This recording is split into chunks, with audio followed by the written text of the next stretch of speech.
Hey friend, come on in for my apartment tour. Now I've only been in this 378 square foot apartment for 3 months, but what you'll see is that I've made a lot of progress in this 3 months in designing my space. My name is Cleveland, aka Cleve.Interior on TikTok and Instagram, and my goal is to help you with some ideas for your space. So with that said, let's get started right here in the entryway. So I prefer a more official entryway. I sectioned off the entryway with these 2 shoe cabinets that I got from IKEA and this rug that I got from IKEA. These cabinets were originally like a gloss white, and I painted them an a matte ivory color, and added these handles to it. The ivory color has a texture to it, and it matches the rug that's in the living room that we'll see a little bit later. I actually really love these shoe cabinets. They're great for storage. They have the option for the shelves to be installed at an angle to hold larger shoes. Both of these, I have 2 of the shelves at an angle to hold shoes, and then the top shelf as just a regular shelf to hold hats, bags. And it's really great to just be able to come in, put my bag in here, put my shoes in here, or if I'm leaving, to grab a hat and just throw it on. So one of the other things about this layout is it creates a really nice counter space. So here I have my donut lamp, cause book, a bonsai tree. I have this novelty piece. It's the cat in the coin bank from MoMA. It's just cool to come in sometimes, drop a quarter on there and see the little cat come out. And of course, you need a place to sit and a place to look at yourself in the entryway before you head out. So I have this bench from IKEA, which I do plan to replace. It was something that I had when I moved in. I have this full-length mirror sitting on the bench. This mirror also hides the electrical panel, which is just right behind the wall. That's why I have it sitting on the bench rather than just hanging for easier access. And to cap off my intro, I have this money tree. I absolutely love this tree. The shoe cabinets are a little bit shorter than the sofa that's behind it. The kitchen is this way. The living room is that way. So this is really a center point where all 3 of these spaces kind of overlap and connects all 3 of the spaces together. And then I like to keep my inside vacuum by the entryway. I really love having this cordless vacuum, super versatile. Keep it by the entryway because I just tend to like to vacuum my entryway a lot. As I mentioned, the kitchen is just off of the entryway, but we're gonna skip that for now, and I'm gonna show you my living room. So come on now into my living room, where I can talk a little bit more about my personal design style, which is eclectic Japandi. In designing the living areas of my apartment, I wanted it to be warm, have a lot of texture, have a lot of color, just as you saw in the entryway. And in designing this living room, I started with the most important part of any living room, which is the sofa. I knew I wanted something that was corduroy. I came across this Jatabo sofa from IKEA, fell in love with it, designed my entire living room around it, but of course it was just constantly sold out. I actually waited an entire month just to be able to buy it. But now I've had this for about 2 months. It's really, really comfortable. I love just being able to take these covers off and throw them in a wash. I was a little concerned about the back height, the backrest height, but this is perfect. I did opt to not get the armrest just because I wanted to maintain the openness and connectedness from the kitchen, where you're now viewing from, into the living room. And every sofa needs a coffee table, but in maintaining the openness of my living room, I did not do the standard 2/3 width of my sofa. I opted for this accent table that I got from H&M in beige. Even though this is a smaller coffee table than you would expect to find, because it is a circle on the ground where there is a lot of checkered patterns, and it being the only metal in the room full of very soft, fuzzy textures, it stands out and helps bring balance to the space. I also help it further stand out by adding this pop of color onto it, which really draws your attention to it. And moving on to this side of the living room, the reading nook that I created takes up part of the media console. I used my Togo chair that I got from Wayfair.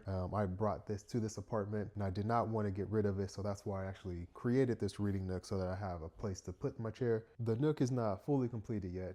Eventually I'll get another lamp and have more an official bookshelf here with bookends for all the books. This media console is the best stuff from IKEA. It's the white oak. I wanted something that was low profile, that had a light wood tone to it. It brings in warmth. It has grain to it. It really adds to the Scandinavian style of my eclectic Japandi. On top of it, I have my TV.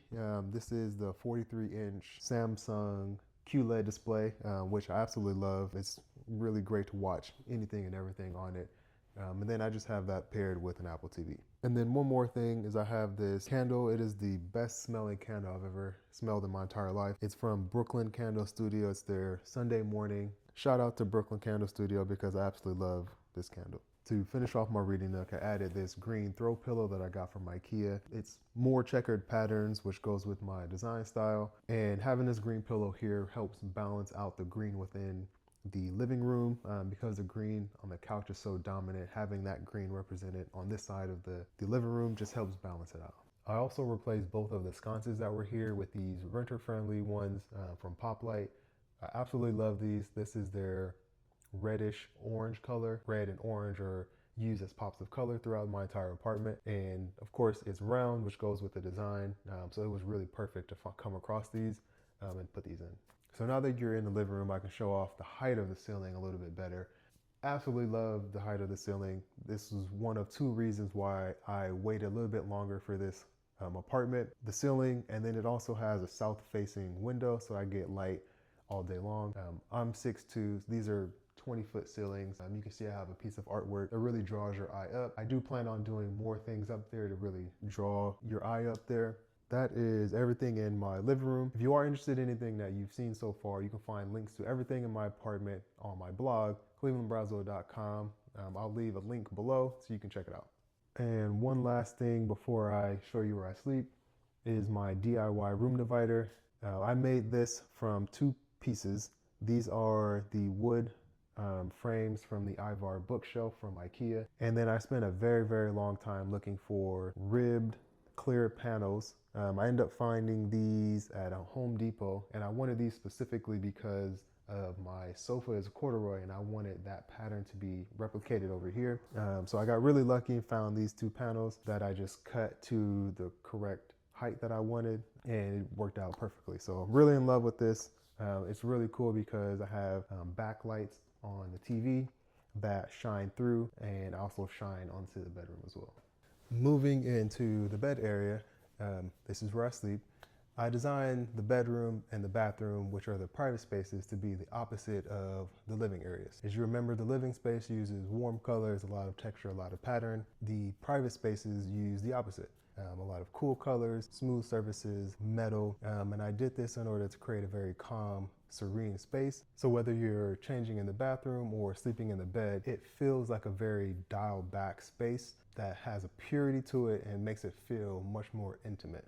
So starting with the most important part of any bedroom, the bed, I personally don't budget for a bed frame that's a feature of the space, and that's because I like low beds where the bedding covers the bed frame. So in this case, I have a bed frame from IKEA, a king-size duvet cover, and a memory foam mattress underneath this. I really like this bed frame because it's very soft, but it also has a very natural cotton feel to it that helps bring in a little bit of texture into this space to help balance all of the smooth surfaces. And to bring in some design elements from the other spaces, I have these corduroy throw pillows that I got from Amazon. It brings in a little bit more texture and helps play off of the room divider, which also plays off of the sofa, and really helps create a very cohesive apartment design, even though these two separate spaces are designed differently. Now, at the moment, I do only have one nightstand. I do plan on getting another one. Possibly want to get the 2-story cartel nightstand that's blue that would really go well with my design. But in the meantime, I have this Kyrie stool from IKEA lamp that I really like. It's really cool. You can just tap it. It's also considered a mushroom lamp, which goes well with the mushrooms in the living room. And then above my bed, I have this gray metal shelf that holds my Kusama artwork that I absolutely love. It brings in more cool colors to the space, more circles, and really just helps create that calmness that I'm going for. And then on the right side of the bed, there is room for another nightstand. As I mentioned, I will be getting another one. I just haven't decided what I want to put there yet. At the end of my bed, I have these floating drawers that I got from IKEA. I don't typically have a lot of things that need to go inside of a dresser, so this was perfect. It clears things off of the floor. It doesn't take up a lot of visual space, and they also just had this really nice dark gray color that goes really well with my design. This was a perfect place to hang these because it's right next to the bathroom, which I will show you the bathroom at the end of the video. Above the dresser, I have a black frame mirror that I got from IKEA. It's another circle into the space. And as you can see, the Kusama artwork is reflected in the mirror, which was intentional as I wanted to keep the space calm and dialed back. Instead of adding blue all over the place, I have this one piece of artwork that's blue reflected in the mirror, so wherever you are in the space, you're able to see blue without me adding it all over the place. On top of the dresser, I have a incense holder that's made of stone. I got this from Amazon. It sits on a bamboo tray that I also got from Amazon. And then moving on to this side, I have more of a collection of Brooklyn Candle Studio. This is their Sunday morning room mist. I have a blue plant pot. And then for lighting in this space, I have a Gobi floor lamp that I got from Amazon. Really love this. I mostly use it at night to bounce off of the wall and create very ambient lighting. They have like a glacier ocean wave effect that's really cool when I'm laying in bed at night, help create like a very calming effect. So that is all of the design progress that I've made in the 3 months that I've been here. Next, I'll show you my kitchen and then the bathroom, 2 spaces that I haven't started yet. And then I'll just talk to you about what I plan to do with those spaces. So let's head over. So now into the kitchen, which as I mentioned is just off of the entryway here. Really nice sized kitchen for the size of the studio. I do have an electric stove. I love to cook. I also prefer electric stoves just because of the flat surface. It's just much easier to keep clean. Above is the microwave vent combo. So even though this is a pretty decent sized kitchen for the studio space, it does lack cabinet space. When I first moved in, I just kind of threw everything in there because again, I have not started yet. But yeah, I haven't gotten anything yet. Don't even have a rug. My coffee bar hasn't even been set up. I just have this temporary coffee maker. So over on this space is where I have my desk. I'm actually about to swap this out. I just got in these bar stools and a bar table, and it'll really just give it a nice casual eating workspace. Really want it to feel kind of like a cafe. The kitchen is going to be my next project, so if you're interested in seeing that, check out my next video. It'll be me starting with the bar table and the bar stools, and maybe hanging up a little bit of art in the kitchen. And lastly, the bathroom. So this bathroom is a pretty standard sized bathroom. A good thing about this bathroom is it does have a lot of storage space in it. It does look like some of these cabinets were put in here to be utilized as a dresser. I just utilize this as a utility closet. So where I put, laundry, towels, and things like that in here. Pretty standard sized closet, a lot of storage space. One other thing I love about the bathroom is that it does have a lot of counter space. I would love to be able to get black metal trays to put soap in and other things like that, and a pretty basic shower. I did swap out the shower head for this overhead rain shower that I got from Amazon, but other than that, I have not done anything in here. Some of the things I'd like to do to the shower is to get soap, shampoo, and conditioner dispensers. That way there's no bottles on the inside at all. Somewhere to hang my loofah. As you can see, it's just hanging on the faucet. Eventually I will get a shower curtain. I would love to take down this towel rack and actually hang this picture here. And then in this space in front of the bathtub, I would like to get a standing towel rack. And right next to the sink, I'd love to put in a bar here. That way I can hang hand towels and face towels here so that they're easily accessible right next to the sink. And continuing my design style within the bathroom, these tan towels will probably be checkered. And I'd love to find a rug that is a runner that goes from the closet all the way to the end of the sink. I'm really excited for the ideas that I have for the bathroom. Again, it's a private space, so I want it to feel serene, very calm, spa-like. So that was my full apartment tour after being here for 3 months. This is my first YouTube video, so if you found it interesting, give me a thumbs up and let me know what you think in the comments. And now that I have a lot of the essentials set up in my apartment, next, as I mentioned, I'll be starting on my kitchen. So subscribe so you can get notified for my next video. I hope this helped with some ideas for your space, and I'll see you next time with the kitchen update.